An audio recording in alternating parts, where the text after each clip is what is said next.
Hello Perry. Hello. Welcome back to France. Thank you. A place that you enjoy a lot, I guess. Yes, my spiritual home almost by now. And welcome to Virgin Mega too. Thank you. The title of your last album, is it a reference to your deep own word, a metaphor of what music is, a place where you can be yourself, where you can hide yourself, or where you can express what you feel? Well, the title comes from basically in the past, many buildings in England and Ireland, libraries and theatres and churches had small rooms which were like annexed onto the buildings, and they were where you would take infants if they were crying, because just people had a problem with squawking children in public places. And it just occurred to me that these rooms, which they're still in use but not so much, I don't know where the concept came from, but I know they existed in India as well, under British rule. But I thought it was interesting that basically the walls in these rooms would have just heard the sound of children crying generally, and it was just peculiar and interesting to me, and as a title I thought it was very suitable for this album. Do you think that this album is maybe more introspective than the previous one? It's not necessarily more introspective, but it's very, very different in one sense from all of the other records, in that it's not romantic at all. The others are all romantic. And I think there's probably it's part of a journey in any male's life where you lose a certain type of naive romance, which is probably very normal and regular, but so it's quite different, a record, in many ways. It doesn't have that. It's not even. It has an optimism still, especially with the last song, but it's a different kind of optimism. It has a simple approach to the music, the roots, only based on simple chords played on guitars. The arrangements are really humble. Yes. And did you try maybe to go back to your roots? Well, I tried to make an album that could be played live very simply,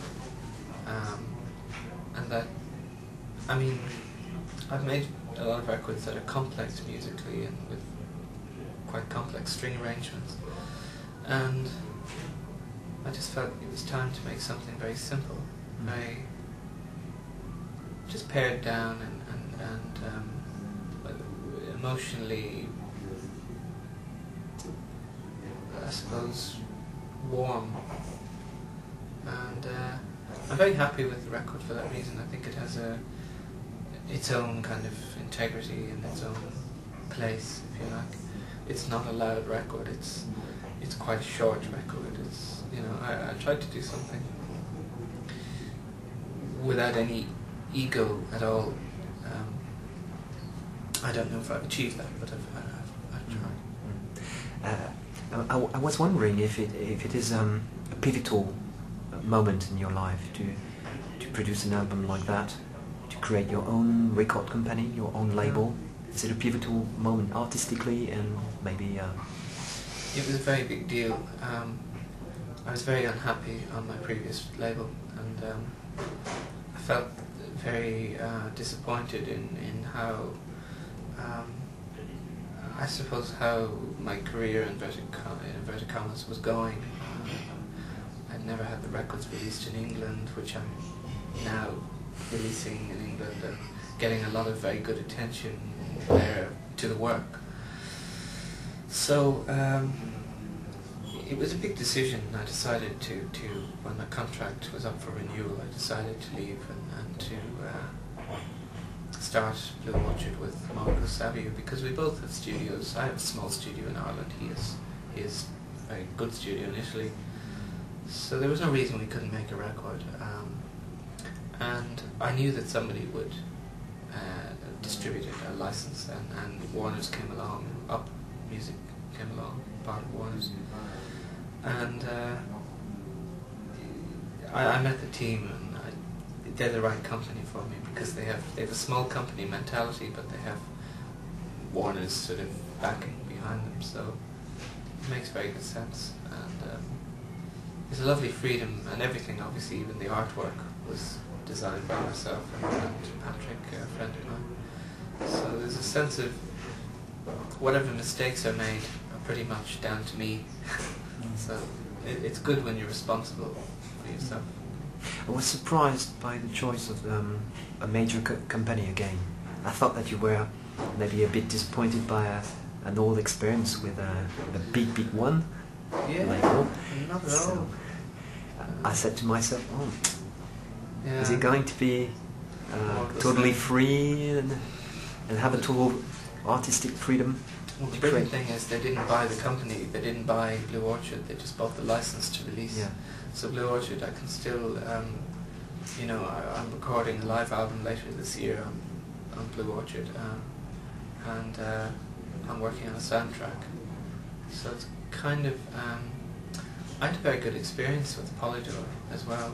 When I was with Polydor in France and in England, I had a very good experience. It's just the whole Universal thing came along, and lots of people were dumped by Universal when they bought Seagrams, and Seagrams had bought Polydor, Polygram. But I was quite happy. I mean, to be brutally honest, my bad experiences weren't on major labels; they were on independent. You know.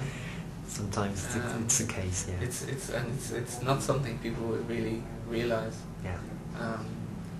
And I find Warner's to deal with Up Music as the same kind of precision and openness as Polydor.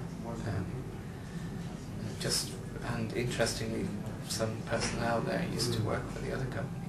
There's a sense of getting things done, which as an artist is very important, because I'm not good at the business side of things, so people just doing things.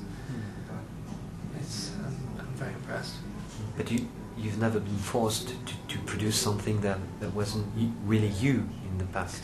No, I've had people, it's never about being forced, but I have had in the past, I've had record companies saying, well, what they do is they throw enough cats in with the pigeons, if you like. They cast doubt, and anybody who's making a record, you'll always have doubt.